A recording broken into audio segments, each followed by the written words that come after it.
Welcome to Soundtown. It's me. And it's me. And it's him. But I'm one half of the of your tour guides for Soundtown. They call me Russ Bus. My mom calls me Big Fat Baby Loser. I also call you that. Everybody does. Nobody calls me Russ Bus. They call me the other thing. Who and are they you? They usually call me just Eric. Just Eric. That's it, nothing else. Do you remember that show? There was a show on Nickelodeon called Just Jordan. Do you remember that show? I don't. It was so fun. It lasted maybe like 7 episodes. And in the pilot episode, he was driving to his friend's house. And they're like, which house is it? And he was like, it's the one with the Christmas decorations still up. And they're like, but it's June! And for some reason, me and my brothers couldn't stop laughing at that. I have a friend who keeps his Christmas decorations up all year. You know what? It just saves you time. Yeah, but I always knew which house was his. Exactly right. Exactly right. The cool one. Eric, all that aside, what a great episode we had for the listeners, huh? It was pretty good. Yeah, we met. Pretty good. I haven't watched Curb Your Enthusiasm in a long time. I need to get back on that. Did you watch the latest season? Yeah. Yeah, it was pretty good. It was pretty excellent. It's pretty... Our guest, by the way, is not Larry David. Our guests are the two members, Nate and Evan. Nate and Evan of Think Machine, our band from Delaware, who are two of our friends and two really nice people. And we got to kibitz.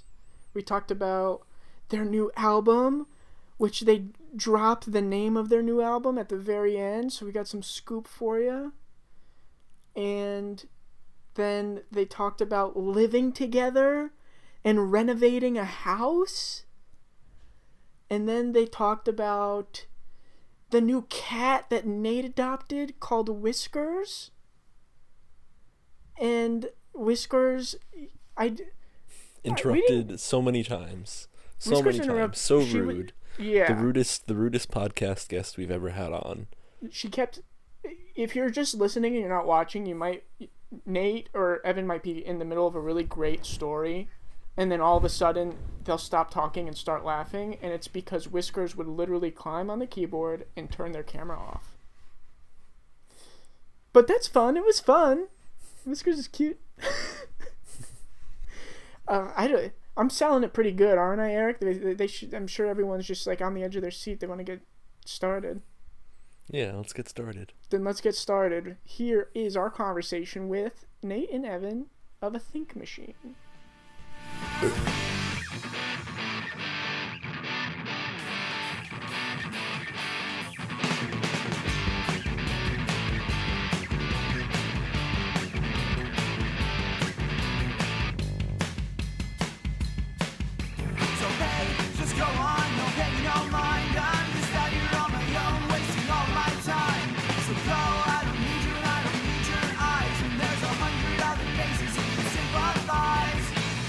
Hello.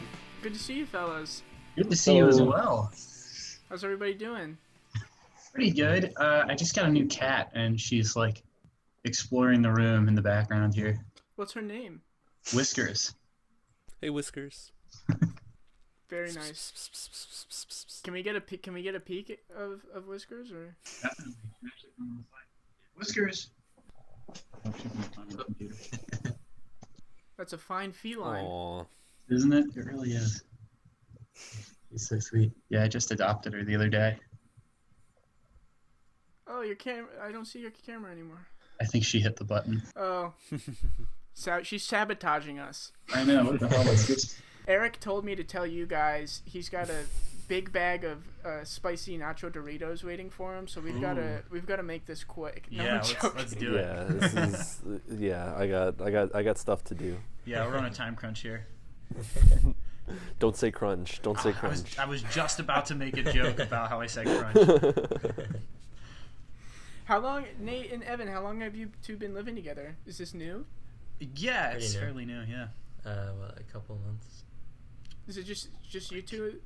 Plus no, the cat? So I have lived in this house for like 3 years now, and we actually live with. I don't know if you've met them actually, but the people or several people from the bands Merger and Kobika, and the people who run Impetus Records. Yeah, so I have lived here for like 3 years with them. We've had like a few roommate changes, but pretty consistent. And then Evan joined in when some other roommates left in like December, right? Something like that. Yeah. Very cool. You guys get along fine as roomies now? Absolutely.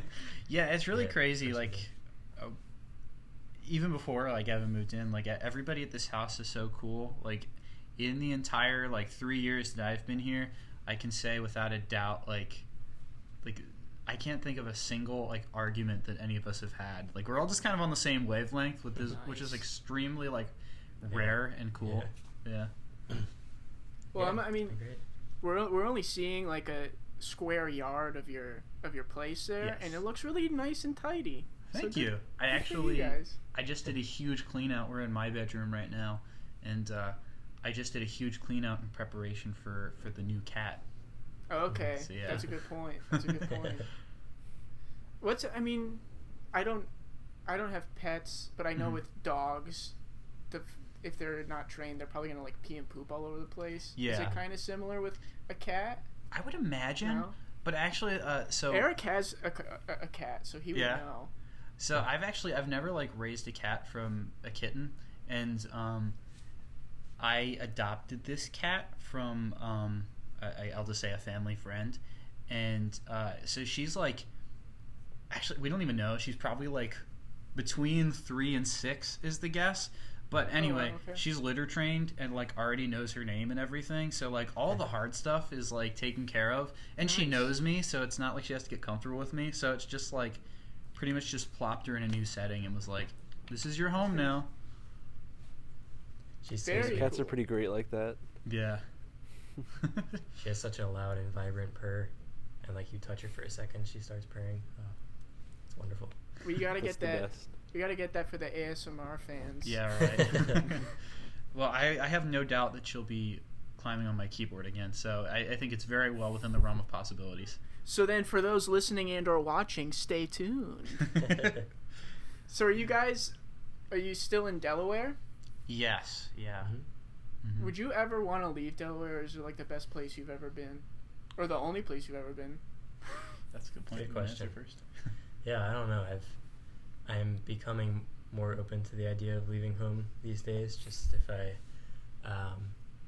have to or want to, but not for at least a couple of years. I feel like Delaware will always be like a home base for me. Nice. And especially with like just all the people I've met here and like connections I made here. But yeah, I don't know. That's a good question. Are you guys in school, or are you just working? What's going on? Yeah, I'm in school right now. Classes just started yesterday. So I'm in school, and I'm also working at like a psychology lab at the school. So. Oh, cool. Yeah.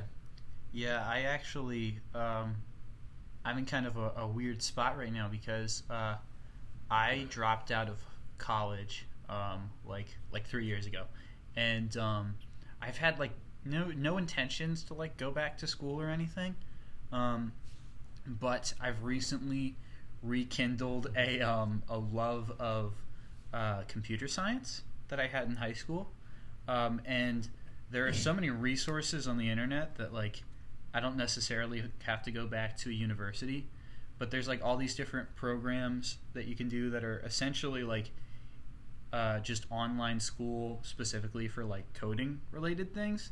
So I've been really looking into doing something like that so I can just like get certified in computer science and like get a job in computer science. But yeah, so that's probably something coming up on the horizon, but that's probably the extent of schooling that I plan to do. Nice. Well, I'm glad you've rekindled that passion, if you will. Do Yeah. you guys have, like, what would be your dream jobs or dream careers besides being rock stars? That's a good question. I think for me, and this is something that I am very much aiming for, is I want to be a small business owner. And I want to have a... actually, I didn't get a chance to answer your question before, so I think this will kind of kill two birds with one stone here. I want to have a small, like, cafe, maybe bookstore, like, venue in Delaware, and, like, cater it to local artists and touring bands and stuff, and also just be a cool space. So that's kind of like the dream, what I'm hoping for, and I'm also hoping that if I get a job doing computer science, I'll get paid well enough that, like, I can open a business that won't make a bunch of money. So, yeah. Nice. Yeah. How about you, Evan? What's your dream job? A little less solid for me. I think I really like the work that I'm doing in the lab right now, and I really like developmental psychology, and I think something that works with like families and children, and probably like social work that addresses families and children that are in rough spots and need support, I think is really interesting and really important. And so far from the little bit I've dipped into that kind of work, I love everything about it. So That's something really cool. like that. Yeah. I take it you're a psych major then? Mm-hmm. Yeah. And then how much school have you completed? How much is left? So I'm on my last semester right now, so I've done 3.5. Now I'm on my last, 3.5 years. Now I'm on my last semester. So yeah. Nice. Congrats. Yeah, congratulations. Good Thank luck you. with this final thing. Are you looking to do like a master's program or anything like that, or? Eventually, I'm gonna take a couple of years before I decide like any kind of grad school, just because I don't know yet. And I have like a job at the lab lined up in the meantime, so I can just do that until I'm kind of ready to do something else. So yeah, that worked out way too well.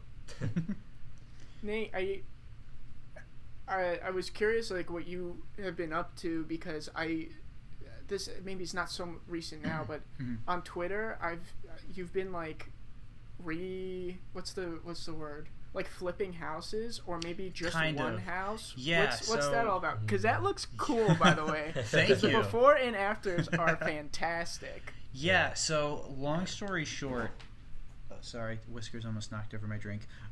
So, long story short, I've been like raised by my grandmother from the time that I was like 7 to like 19, and that's when I moved out and essentially moved here. My grandmother lives not far from here, and she owns the house that is directly next to hers. And my grandmother had a business, or I guess they still have a business. They still run this business. That was a weird way to phrase it. My grandfather started a business, I'll say, and for a long time they used the house next door that they also bought as like an office, so they could have like a separate home and office space. And then my grandfather passed like 20 years ago from like cancer, and it just kind of like became storage at that point. And so anyway, flash forward to like 20 years later, beginning of the pandemic, my grandmother essentially was like, hey, you know that house next door? If you fix it up, it's yours. So yeah, so I have then been fixing it up, and it's been a little stagnant lately. I'll blame the weather, but yeah, so it's a little bittersweet, because like I love living here and I love everybody that lives here, but also like owning a house is pretty dope, and I can come here all the time, hopefully. So yeah. Yeah. Oh, that's incredible. Do you have any experience with any of that contractor work, carpentry at all? Like what inspired your grandmother to say, if you can fix it up, it's yours? Yeah, I think one that's just kind of like my grandmother's attitude. Like, I don't know, just it's pretty like, Whiskers is climbing behind stuff. She'll be okay. Whiskers does not want this podcast to happen. Yeah, really. As cute as she is.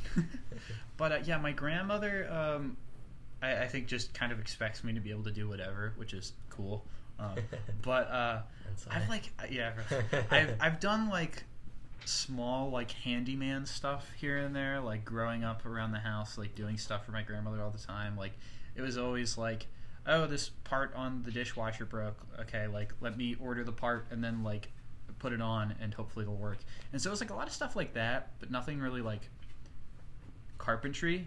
But it was just like I guess I'm pretty good with just like hands-on type of stuff. So it's with the help of a lot of YouTube videos and stuff, and the occasional like family friend who happens to know how to do a certain thing. And then been renovating a house. That's awesome. So then, how do you know when you're done? Because I feel like that could just be a thing of, oh, that could be better. Oh, I can make this better too. Yeah, definitely. That is a great question, and I kind of ask myself that a lot because like it's funny too because ever since I started working on the house, like everywhere I go, I'm like inspecting houses now. Like I'm like, that drywall's kind of shoddy. Like that trim doesn't look great, and it's just like funny because it's stuff that I've never noticed before. But like having been working like explicitly with that stuff, but then on like the flip side of that, it then also makes me think sometimes I'm like, all these little imperfections that I'm like breaking my back over, like no one else is gonna notice, and will I notice in like 5 years when I've forgotten about it? So yeah, I don't know. My plan for a while has been like complete everything with that. Oh, here comes Whiskers. My plan was kind of to complete everything with the house and then move in. But as of late, I've been like, she's hitting keys now. Oh, jeez. You're not paying enough attention to her. Definitely, she's very needy. But yeah, but kind of more now, I'm like, okay, if I finish the bedroom, oh, there we go, the kitchen and the bathroom, like, we're good. Would Whiskers go with you, or is that a conversation for another time? Whiskers is definitely coming with me. Like, when I adopted her, it was very much like, hey, guys, like, I just, like, I am taking this cat one way or another. So it's like, can she chill here until I move, or do I have to figure out something else until I can take her? Essentially, cool. Yeah. Cool. So, since it's like a musical house that you're living in, does everyone kind of like share gear? Are you recording stuff at home, or what's that all like? Yeah. There's definitely like, I don't want to say there's some gear that's like off limits or anything, because I don't think that's the case at all. But I think I get what you mean, though. Yeah, everybody has like their preferred gear, I think. But like, yeah, pretty much everything we have here is like, yeah, use it like it's here. Especially That's drums really cool. and like mics and all the recording stuff down there. So, are you able to get some pretty decent recordings from recording from home? I mean, that's kind of the only option. Yeah. Really, at this point, you could go somewhere and do it safely, but. Yeah, I mean, luckily, like you said, we live with a bunch of people who play music and have gotten interested in recording. Diego specifically, we recorded some demos with for the album a while ago, and then Nate and I have tried recording demos again on our own. But between like people living here and also we know Joni, who has recorded like every Delaware band's and our album that we did. Yeah, and our album, like she's recorded like just everything that's coming out of Delaware. She's amazing, and she's constantly just like getting shit from Craigslist and then being like, does anyone want to buy this? And like is always like lending us stuff. So Diego has this like giant like analog like tape machine, and like so actually for when we do the album, we decided we're gonna do the drums, bass, and vocals on analog, and then Nate's guitar digital, and kind of blend, which I'm super excited for. Yeah, we're also kind of thinking. Oh, sorry, go on. No, I was just saying that sounds awesome. Oh, well, thank you. Yeah, we're also like thinking about kind of doing or having multiple reels of tapes and like kind of doing like every song like 3 or 4 times, and then kind of doing like a Beatles where we like take the different takes and just like stitch the best parts together to get like the most interesting takes. Yeah, I'm really excited. Part of the reason is because Diego really likes working with analog and basically will only record a band if he can do it on analog, because he feels like much more part of the creative process if he's like running the tape and like doing the shit, and as opposed to kind of like tapping the keyboard and be like, all right, go. Which there's no like obviously no problem. We record digital all the time. Like I love recording digital, but I've never recorded analog. Nate has with NAF, but so I'm really looking forward to trying that and just feels like a very different experience from what I can imagine. So, okay, this whole process is super intriguing to me because my introduction to analog when I was like first getting into music was the Foo Fighters did it with Wasting Light, and I was like, oh, that's how they used to do music, I guess. Yeah. And they would talk about the difference between why analog went by the wayside, and how they got into digital. Do you have playback capabilities to then listen to your analog take right away from home? Sorry. Yeah, pretty much. Yeah. I don't know all the intricacies of it, but yeah. And then are you going to like live track everything where everyone plays at the same time, or are you doing individual stuff, and then how would you even line that up? Yeah, individual. The first EP that we did live, except for like vocals and like the odd guitar track. Yeah. But like everything since then we've done individually. Like I mean, I don't know how everybody does their things, but I kind of assume that this is like somewhat standard, where we'll have like Evan do a drum take, and then when we had other people in the band, we'd have other people do this. But right now it's just me. I'll play guitar like DI, so that way we can like hear it through the headphones and stuff, and have like a decent like scratch track. But just like essentially just play the track until we have a really solid drum take, and so that way there's no like worry about other people's takes being messed up and ruining an entire take. But yeah, so we typically do like just the drums and then just go from there. But yeah, so that's kind of what we've done it with analog, and like I don't know the process super well. Like Evan said, our friend Diego is pretty familiar with it. Yeah, so like from our end, I don't know what it's like for him, but for us, it's pretty much just like the same as we would digitally, except punching in is like ridiculously harder. So we definitely try to do just like one solid take if we can. Yeah, that's what I just know it's more difficult to do it on analog, because you're gonna have, if you don't have a solid take, you know, on a computer you can just like literally zoom in super close and get the wavelengths that don't work, and with analog you literally got to take like a knife and like cut and tape physically cut it out of the tape. So it sounds like it might be a little arduous, but I'm so excited for you because it sounds like it's going to come out really cool. Yeah, I'm really excited, and like that's part of the reason why we are kind of trying to tackle like a hybrid type of thing, is because it is such like an arduous process. Like, like especially with you layering like multiple guitar takes. Yeah, because that's a matter too. Is like on analog you're kind of limited channel wise, which in like some respects is like really cool and part of the appeal, because you have to like really be very specific in everything you do, because there isn't unlimited tracks. But with our layering of vocals and guitars, we're definitely doing at least guitars digital, and like then mixing it all together in some capacity, and maybe vocals. But yeah. That's gonna be so cool. And so, did you start that project yet, or are you waiting? So we kinda. It's funny because we kind of did this with our first album too, but not really intentionally. With our first album, we essentially we got together with Lucas from Carly Cosgrove, and like essentially recorded almost the entire album, and then just like at some point we were just like, we're not ready for this, like these songs aren't there yet, or like whatever the reason was, but we were like, we need to workshop this a little bit more. And so then we kind of took some more time to workshop it, but we had these demos that we like, and of course we did demos at home too, but like these demos that were like, these are the album songs and how we plan to do them. And then just through circumstance we ended up doing it with our friend Joni rather than Lucas, just because of the way that like things worked out. So that kind of taught us like, okay, we should really like essentially do like multiple drafts of the album.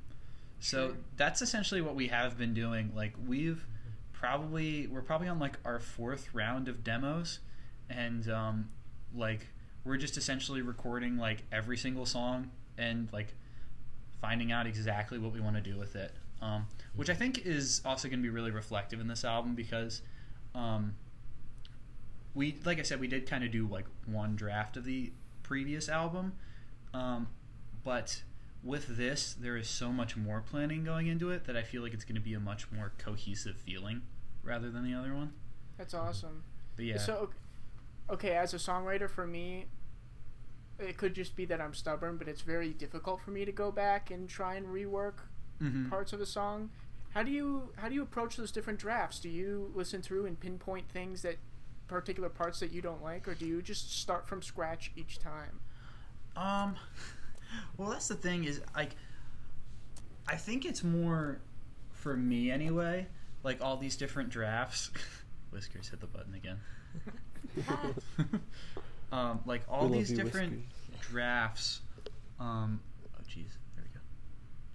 It's not even so much like reworking the songs per se, but like essentially approaching the way that we want to record it. Because I think for me, I think a lot about like essentially the structure of a recording. Like, all right, this guitar is going to do this guitar is going to do that, like how they're going to be panned and how they're going to like play off of each other and so on and so forth, and just like different like effects, I guess. And so essentially each draft that we've had has been like toying around with that and like how we're going to present each instrument rather than the actual like structures of the songs themselves. Yeah, I agree. Yeah, it's like that with me for drums too. Like I think the structure of what I'm doing stays, but every time we record a demo and then I hear it back, I can kind of hear like a little tweak I can make. But I think mostly it's just like it's one thing to hear our songs when we're playing them, but then to hear what they sound like actually on a recording and then get feedback from that is like a totally different way to hear what's going on, especially because we're only a two-piece right now, and in the recording we have like bass, multiple guitars, multiple vocals. Yeah, that's kind of what I was going to say next, is like a big part of it too with all these different demos is that a lot of times it's like that's where I'm also writing the second guitar parts and the bass, because like I have the initial guitar parts when I write them, but like pretty much everything that I write as if I had two guitars. And yeah, so it's like in addition to like figuring out how we're recording certain things, it's like a lot of times it's me actually like being like, oh, what is the second guitar even going to do? Because I haven't even really thought about that. That's all. And so kind of bouncing off what you were talking about, Evan, the fact that now you're recording from home and you're not in a studio and you have a limited amount of time, you guys can kind of like really relax and take your time with it and listen through your recordings as much as you want to make those tweaks, which that's been it could be an advantage and maybe a disadvantage if you're like me and you overthink everything. Right. Yeah, I'd say that's definitely one good thing that's come from the pandemic and me living here.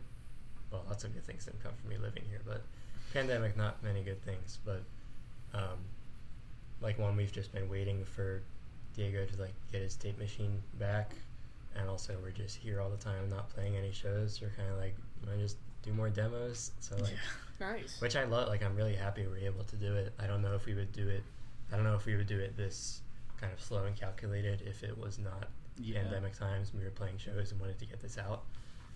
I assume I would bet we'd probably do less demos and do it a little faster. I agree. Which I think it's cool how kind of slow and calculated we're doing this.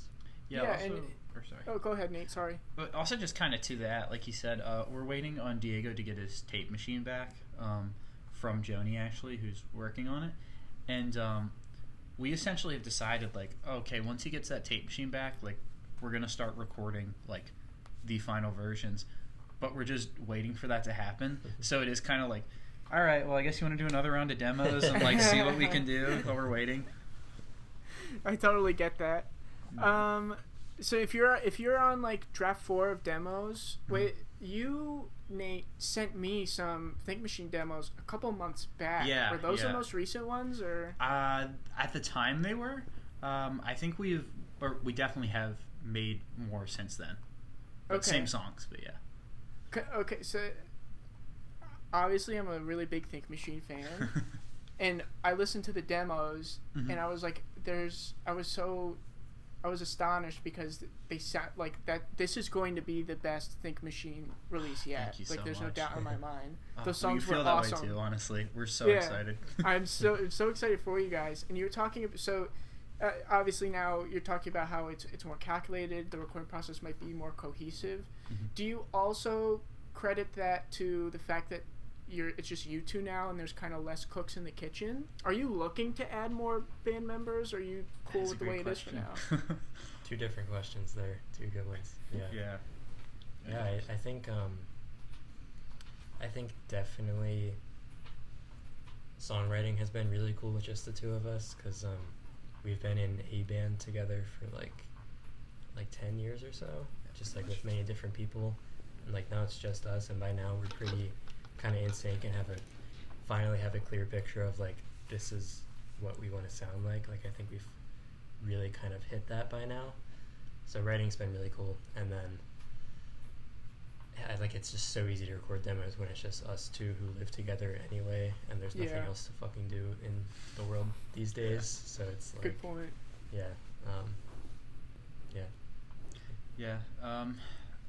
Definitely. And like Evan said, like I feel like a big part of it now is that we like found our sound. Like when we first started Think Machine, like as opposed to like the other band that we were in together, I knew exactly what I wanted to write, and I feel like it is like the music that's being put on this record, but like it was always like not quite there yet. And obviously like our first EP that you guys have like probably heard, like it's very different than like the new stuff.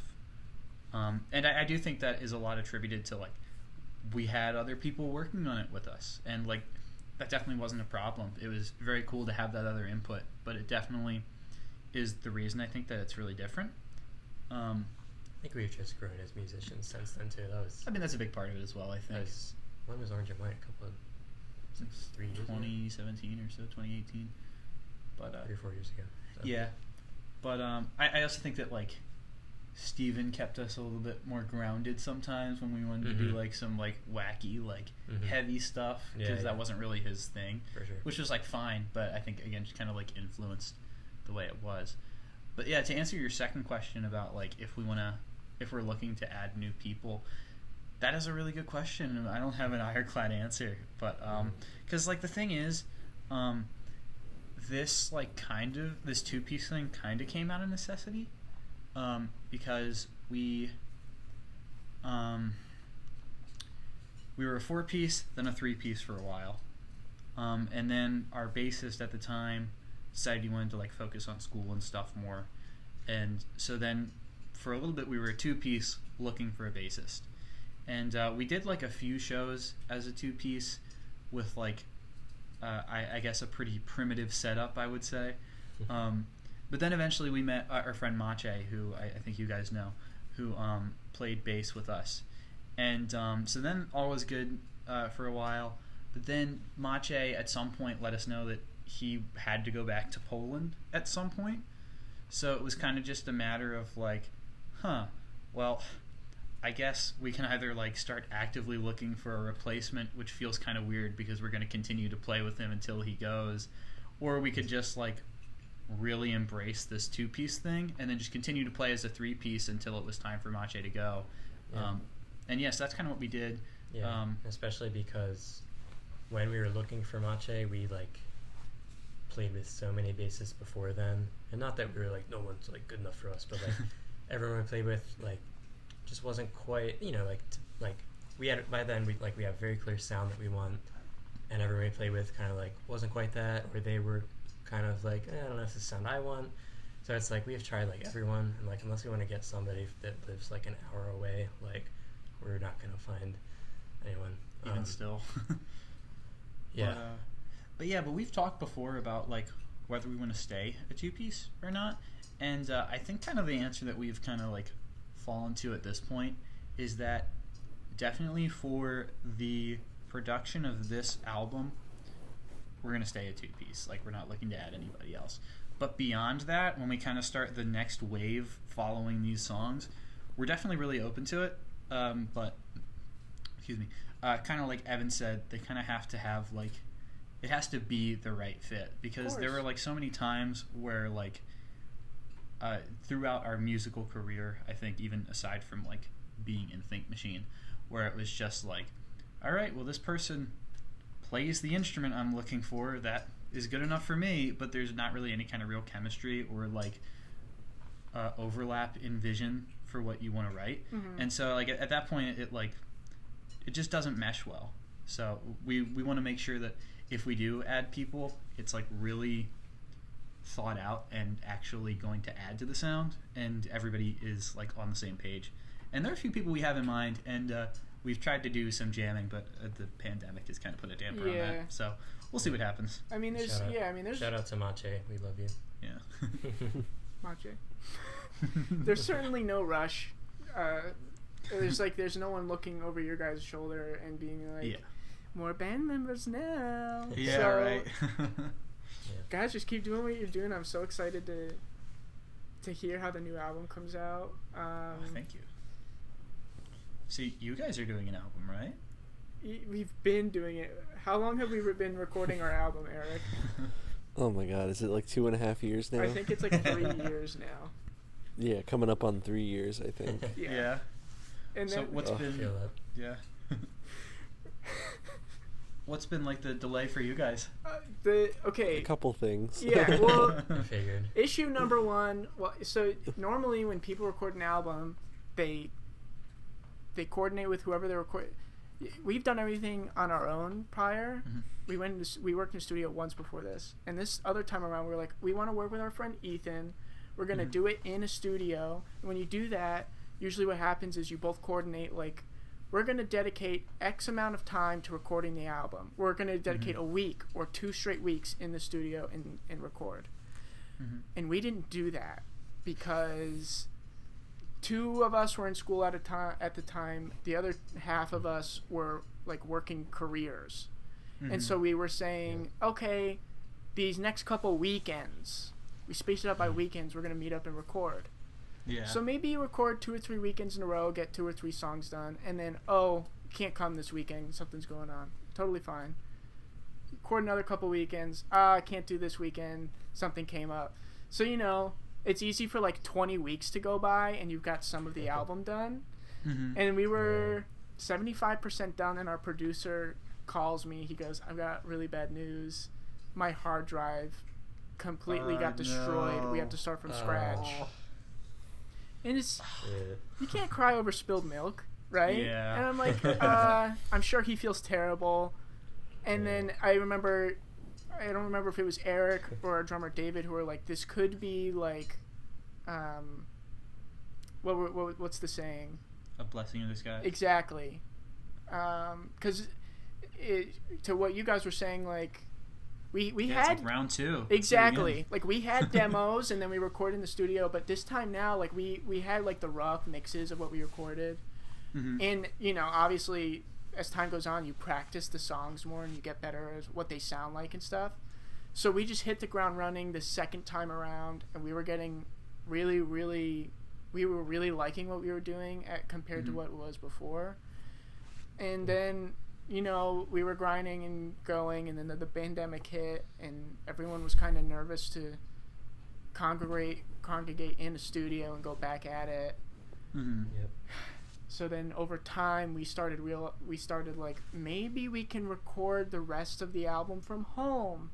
So I did guitar from home. David did drums from his home. So I remember you talking a little bit about this in your like the one podcast you guys did as the full band. Oh yeah. And and were you worried that there was going to be like a notice in like quality shift? Absolutely. And so before we recorded from home, we were recording in the studios at Drexel University, which we are so thankful that we had access to those facilities because they're great.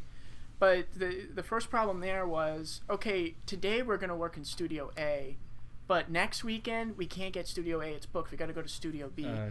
So we recorded drums in all these different rooms, and then, and now we're recording in like homes and basements and stuff. Yeah. So a big concern for all of us, including our producer and mixer, is everything's recorded in different places, But man, shout out to our producer Ethan Farmer.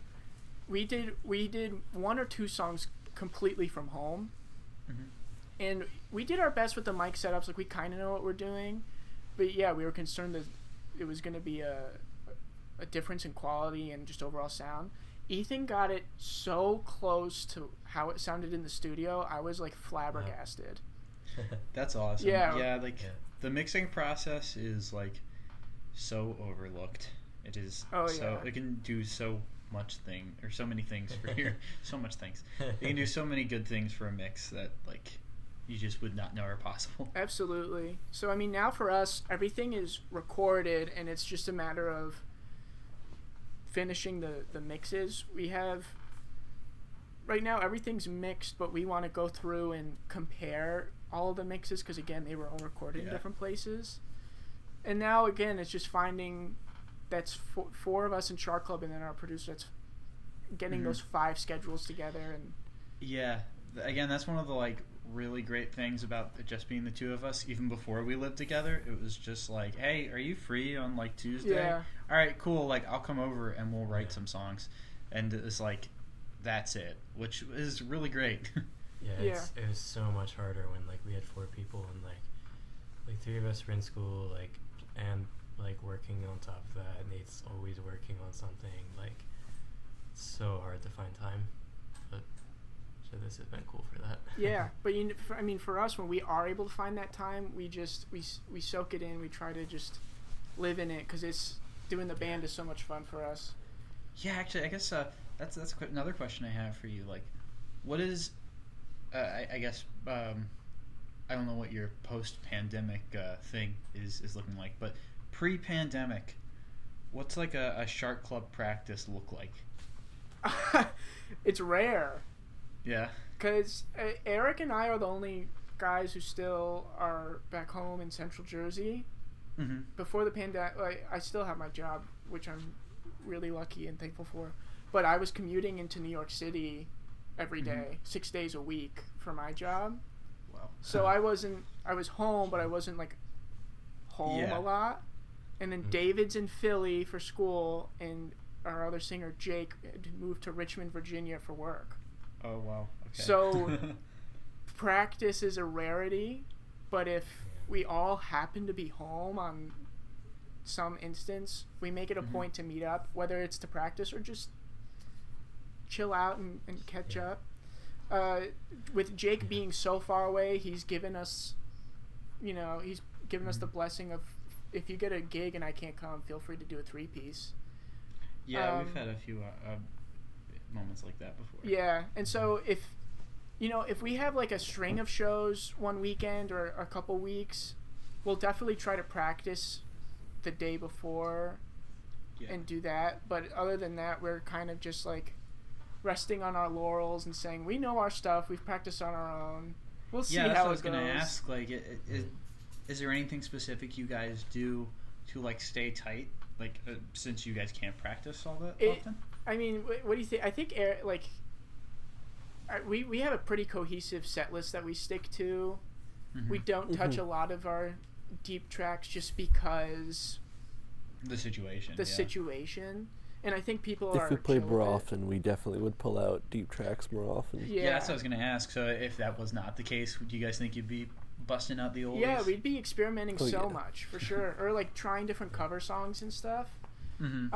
But you also got to credit, like, we've been playing now for coming on 6 years, so we're comfortable with our songs, but we're also comfortable just playing together. Yeah. That's good. So yeah, that's the Shark Club way. Whether it's the most efficient or not, I don't know. If we had the opportunity, we'd practice like every night, just because again, we love doing it. We love playing together. Yeah, that's just curious because I wondered because like for Think Machine practice, and again, it probably has to do with the fact that we get to do it fairly often and like live together. It's not like a super strenuous thing to do. But I feel like our practices are like usually like an hour or so tops. Like it's just like we pick a couple songs, especially if it's before like a show or of some sort. Like especially these days with like live shows or like live stream shows. like we'll just run through our set list or something, and then like pick a song or two that we want to like work on. But like, yeah, I'm just always curious, like, because our friends in Merger, like, they would have extremely long and like very like in-depth, I guess, practices. And again, I don't know if it's just a spoil since we get to practice a lot that we don't like need that. But yeah, we just like we'll jam for like an hour, and it's like cool. Like let's wrap it up. I'm gonna go upstairs to my room. No, that's a good point. I think when we were doing it, we'd play through a song, and if one person was like, I feel comfortable if we do it again, we would. Mm-hmm. We don't like. I don't know if any of you guys work out, but some people like to write out like I'm gonna do 10 sets of this, and we don't ever do that. It's just it's just how we feel. Like we'll construct a set list beforehand, and sometimes it's like 50% of us want to play this song, 50% of us want to play this. We'll play both, and we'll pick which one either sounds better or feels better for us. Yeah, that makes sense. Yeah, but so this is probably a tangent, but the last time the last time Shark Club really like hunkered down and practiced like super like this is the hardest we ever practiced was a friend of mine asked us to play his wedding. I saw the picture from that. It looked awesome. Oh, it was the funnest. Yeah. It was the funnest night ever. But I do remember that. He was like, "Would Shark Club play my wedding?" And I was like, "Why?" But we were so flattered. But you know, if you're playing a wedding, like he wanted us to play Shark Club songs, but you know, he also wanted. I was gonna ask, did you guys do like wedding songs? Yeah, we learned like 30 cover songs because we played the whole reception.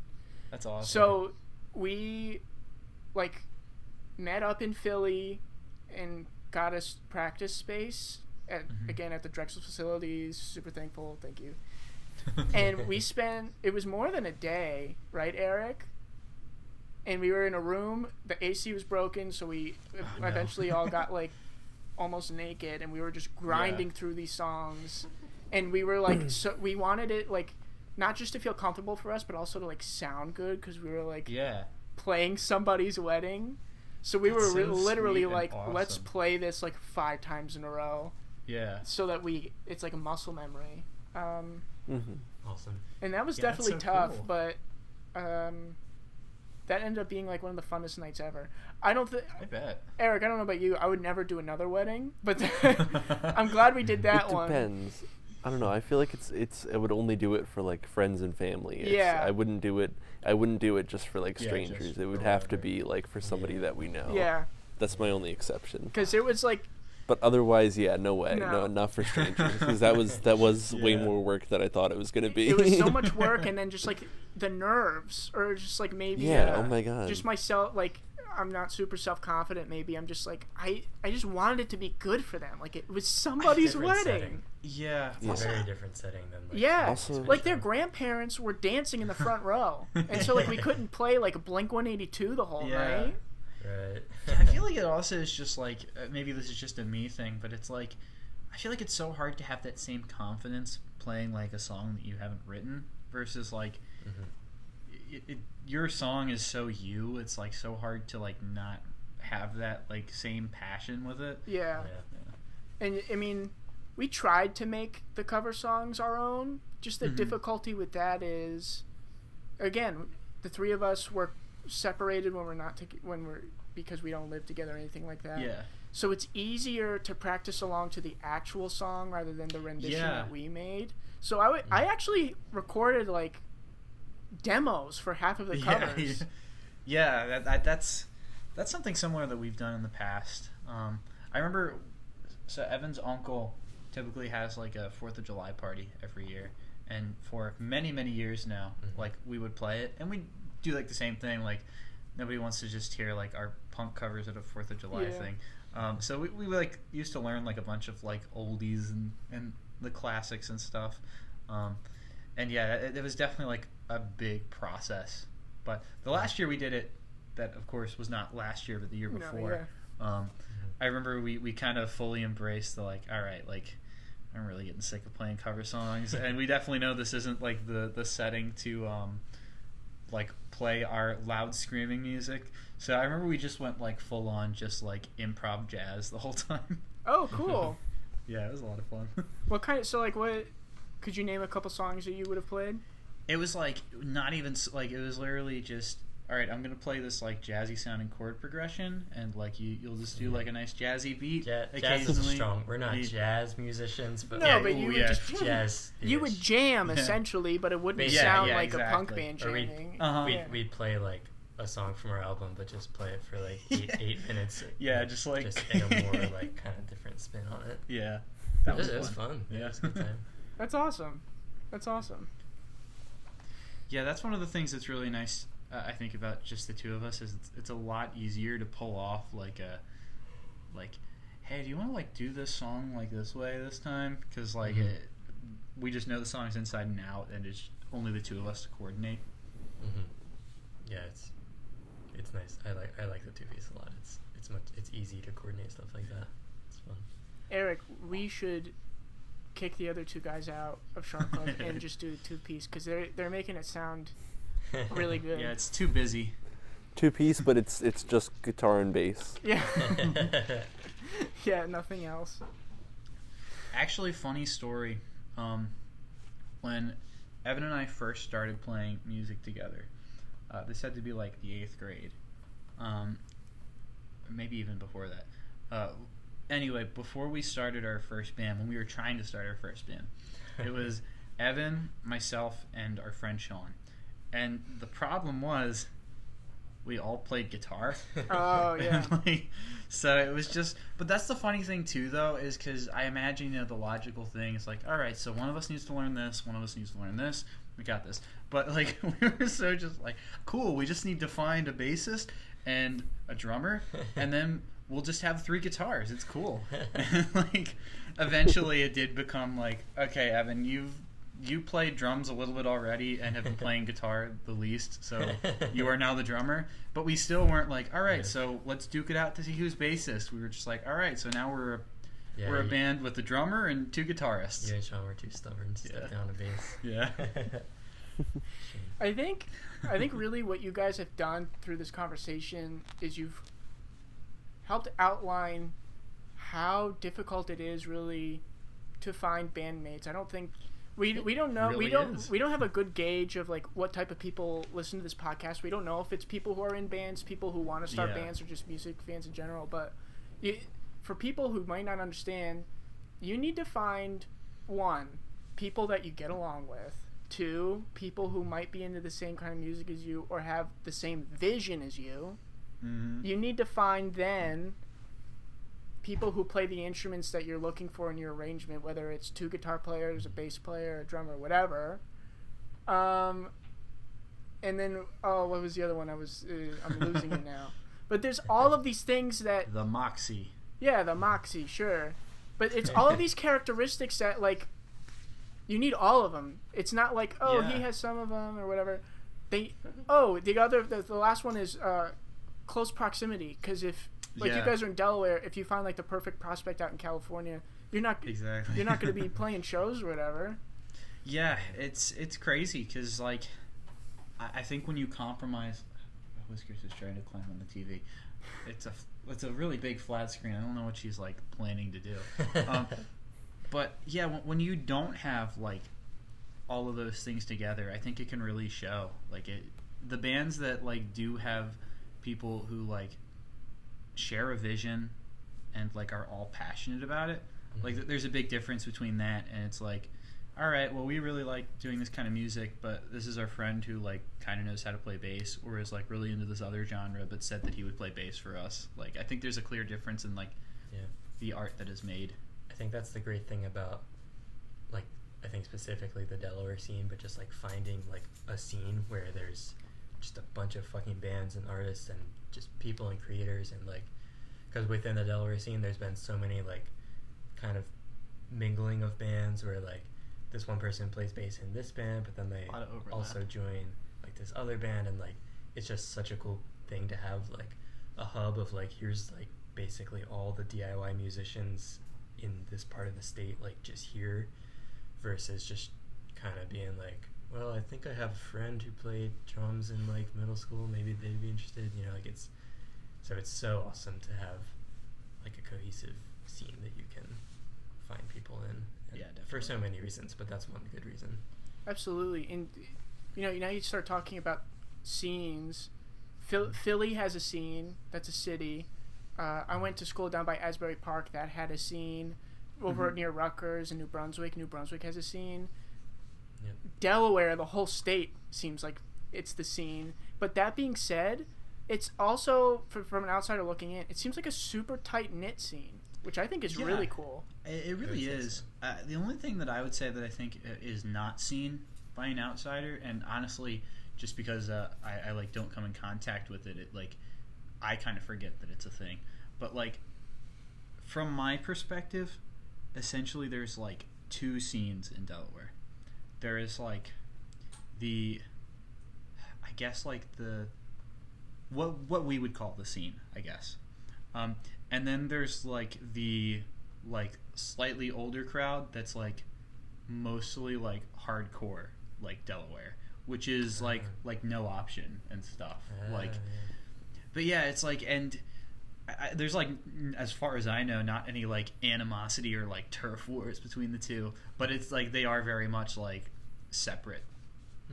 Which like I think that it'd be really cool to have some overlap there, but like I don't know whether it's a generational thing or like a what. But yeah, but other than that, yeah, I feel like the Delaware scene, as what we would call the scene, is a very cohesive collection of various different individuals and like artists.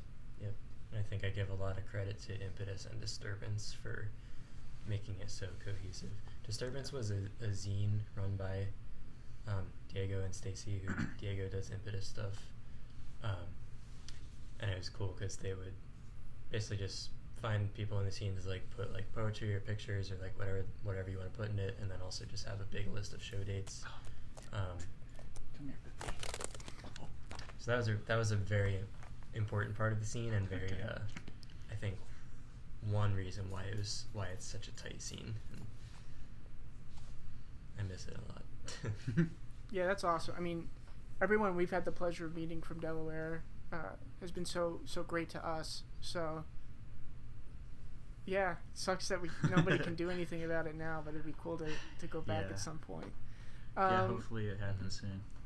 I'd be remiss if I didn't, Nate, bring up Dropout History. Yeah, of course. I'm happy to talk about it. Because I am such a fan of that. Sorry, sorry, Evan, because I gotta get out of here, buddy. Hey, I mean, I'm in a little bit too. If you watch the commercials. But, No, what are you talking? No, what are you talking about commercials? So I think what you and most people associate with Dropout History is the like TikTok videos and and therefore the Twitter videos that I have been posting. So that is what I call Dropout History in a car. There's actually a main series of Dropout History that is on YouTube. And so whereas Dropout History in a car, for those who don't know, I run a TikTok page where I try to 5 days a week. I've been really lacking lately just because of some personal stuff. I'm hoping to get back to it soon. But I try to 5 days a week post a minute-long little history lesson about practically whatever. For a while, I was like just pulling things out of thin air, but luckily I've gotten to a point where people suggest enough things that I just have a list and I just try to do the suggestions.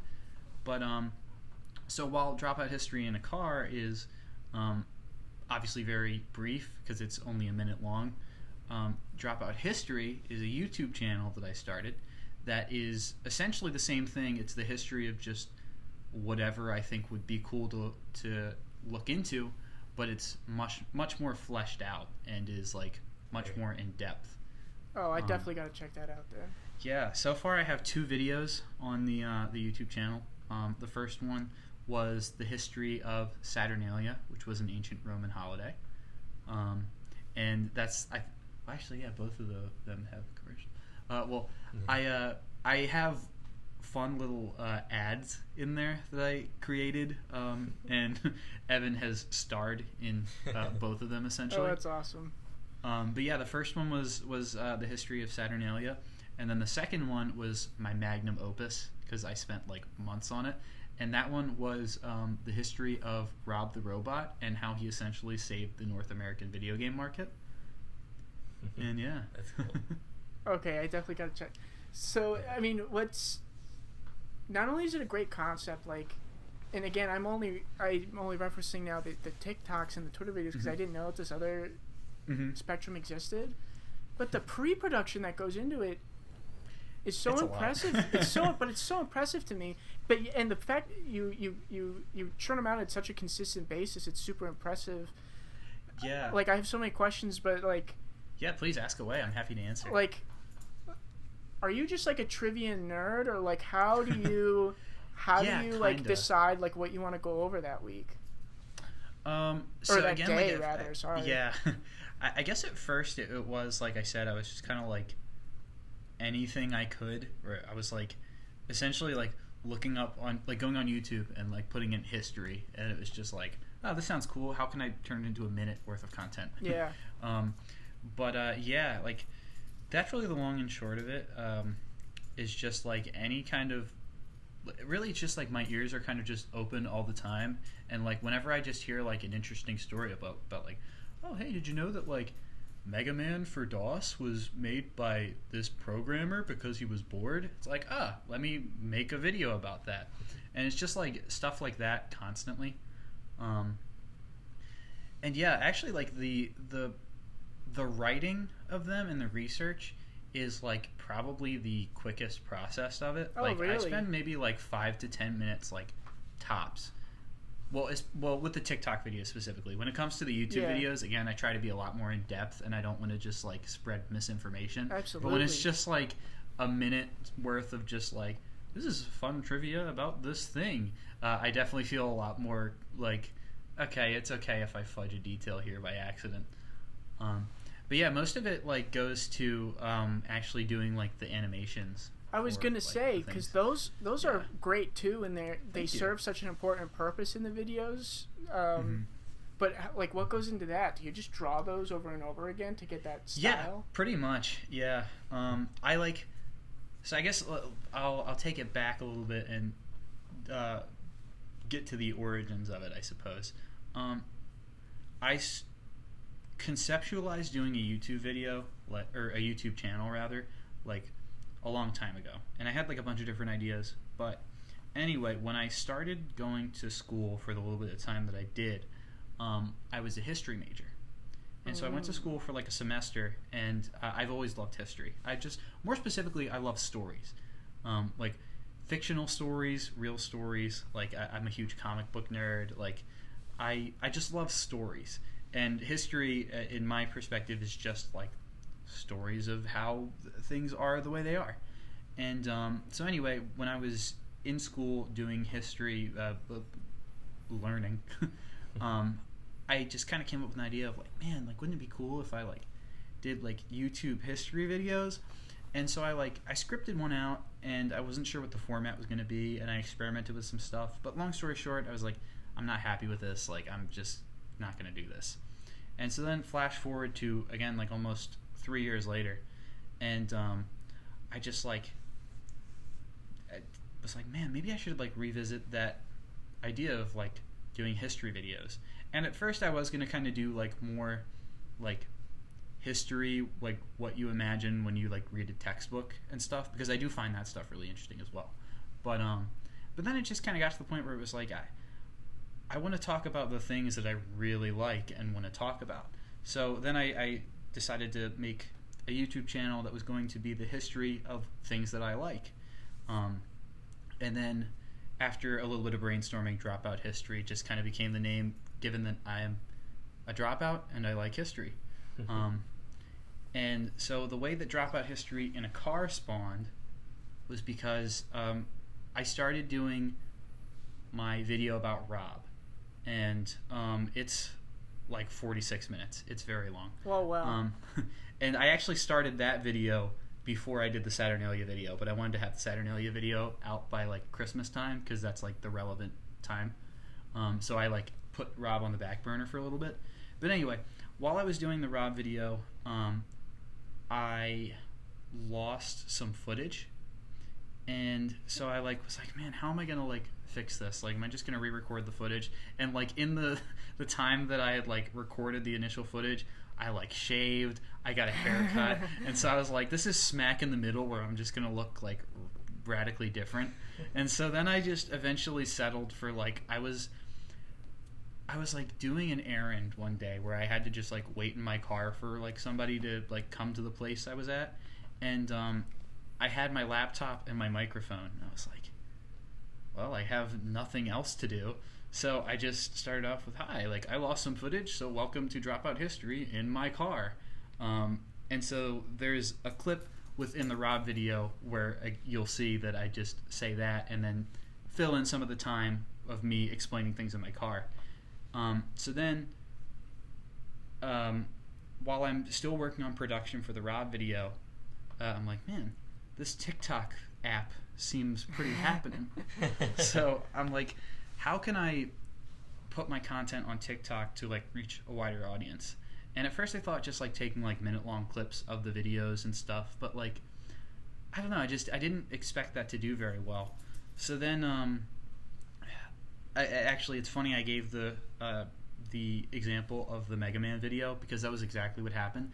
I was watching a video about the history of a very specific version of Mega Man, and I was like, huh, this is really interesting. And then it's just like, wait a second, I could talk about this, and I could probably do it in a minute.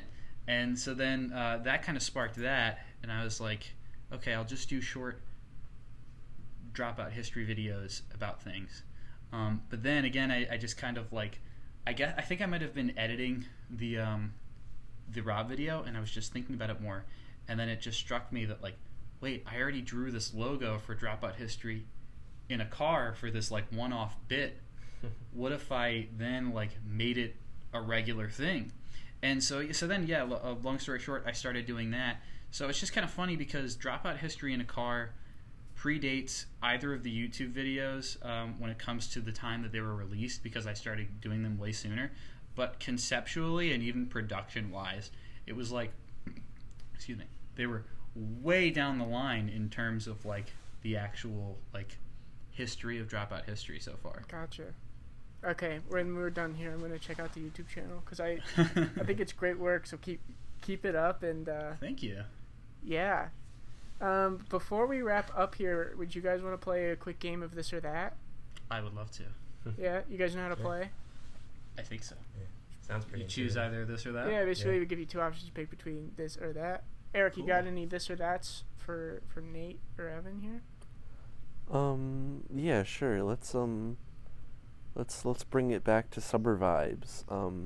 Would you rather roast marshmallows or weenies? That's a hard one. I think I'd say weenies for me. I'm vegetarian, so marshmallows. Nice. Although vegan weenies are marshmallows anyway, though. Besides the fact I like marshmallows. Tofu dogs are pretty sick. There's nothing for me like roasting a marshmallow. With the weenie would be cool, but I get nervous like maybe the middle's not as cooked as the ends. Well, with hot dogs, they're fully cooked, so all you gotta do is warm it up. Yeah. That's fair. That's the best You don't have part. to worry about salmonella or anything. That's fair. Both good options. Yeah. Let's see if I have any good ones. Oh, we have to think of one too. Shit. You don't have to if you don't want to. Our guests don't usually, but if you got some, please feel free. Oh, shit. Don't show me. I don't have any. Do you guys have any other good ones? Yeah, I got some for you. Vampire or werewolf? Is this to become or just like your general Dang, preference? that's actually a really good question. Well, in Skyrim, I always become a werewolf. Okay, what would you rather become, a vampire or a werewolf? But that's just me. Werewolf sounds cooler, I think. But if someone becomes a werewolf, do they have control of their actions? From what I've that's a seen, good they're question. usually like, "What happened last night?" Yeah. True. I guess it depends. Are we talking like Twilight Edward Cullen vampires? Or are we talking about like Dracula dies in the sun vampire? A little bit of both. A little bit of both. I think the more traditional, though, like die in the sun. I think.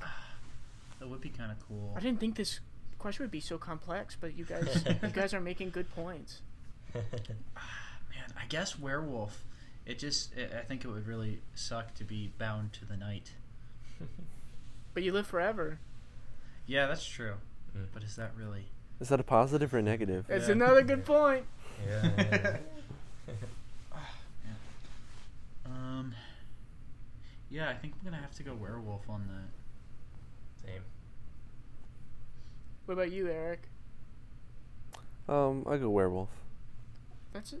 I'm very surprised. I like garlic too much. I couldn't give it up. Oh, that is such a good point. Oh my! And like if you like go to a friend's house and you like leave your wallet there, and then like you have to go get it, but then you have to like be invited in. Yeah, you have to be invited in to go get your stuff. Very, very good point. I'll do one more, unless Eric, you have another one that you want to do. Nope. Okay, last one here, boys. Fight Club or nightclub? I'd probably say nightclub. I'm not a fighter. I'd get my butt kicked. Huh. I'm too squishy. I don't know if I'm a nightclub guy either, though. Yeah, like for me, I think I'd rather get punched square in the face than walk into a nightclub. I think if it was a fight club that was welcoming of me and was like a place I could learn and not just like get my shit rocked, then the fight club. But if it's like just a violent atmosphere, then nightclub. Yeah, I think I'd rather dance my booty off than try to beat some guy up. Fair, all fair points. Eric, what would you choose?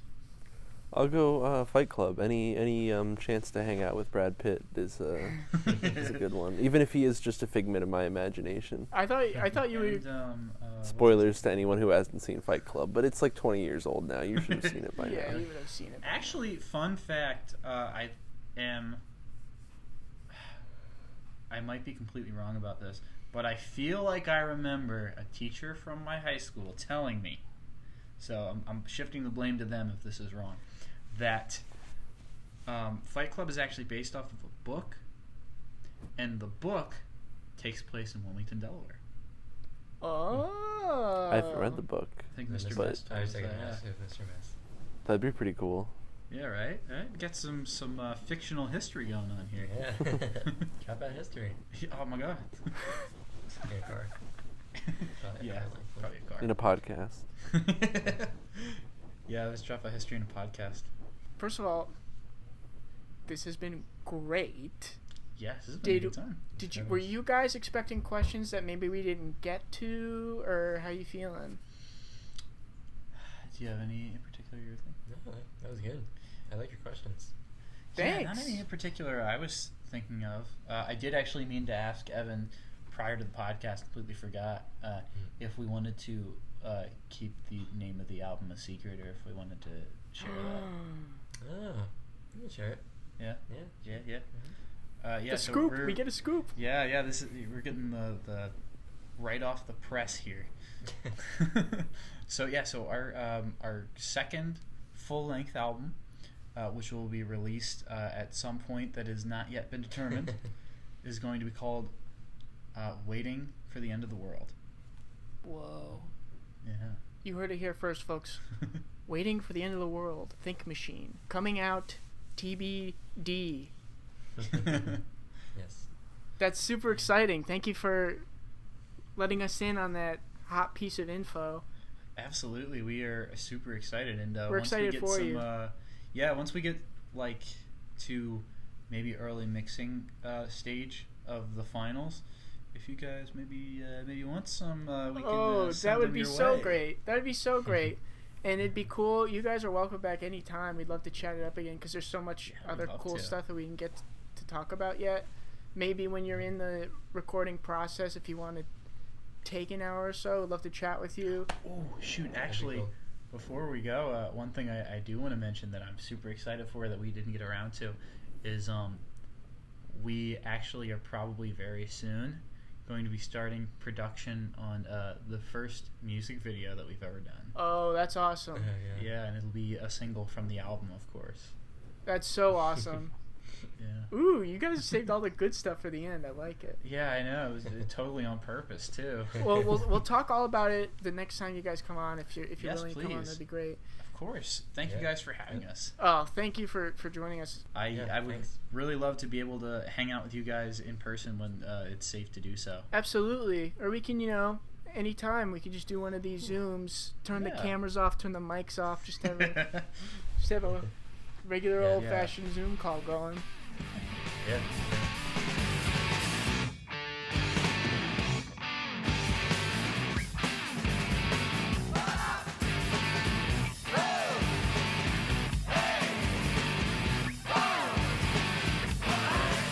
Hey guys, hope you enjoyed that interview with Nate and Evan from Think Machine. I'm glad Eric, thank you.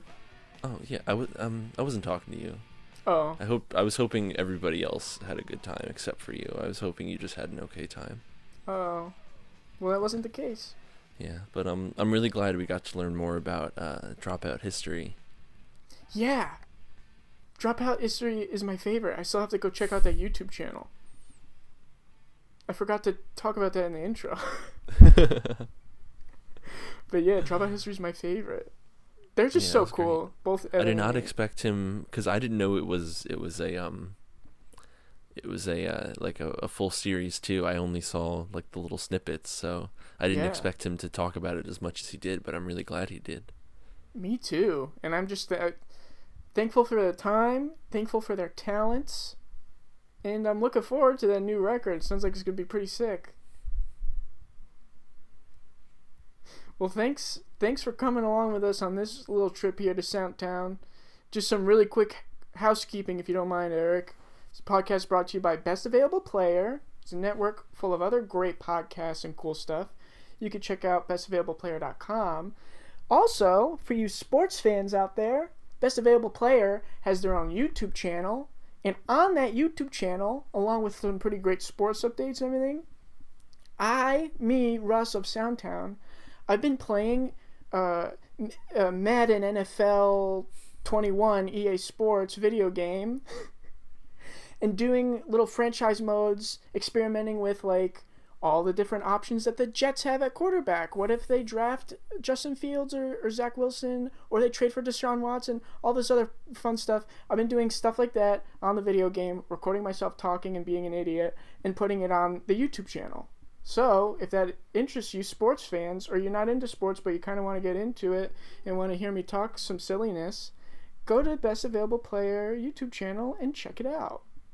Cool? Shameless plug? Let's wrap her up, Eric. Let's send them on their way.